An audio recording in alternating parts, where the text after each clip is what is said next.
سوزن کوچه های آشنایی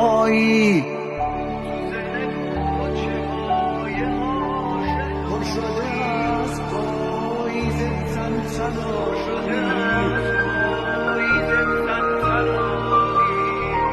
تو نیستی و وجودمو گرفته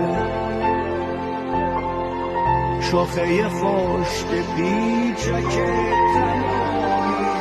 یاد تو از سنگ غروب تو قلب من میکوبه سر من از با تو بودم غم طرف غروب همیشه واسه من نشونی از تو بود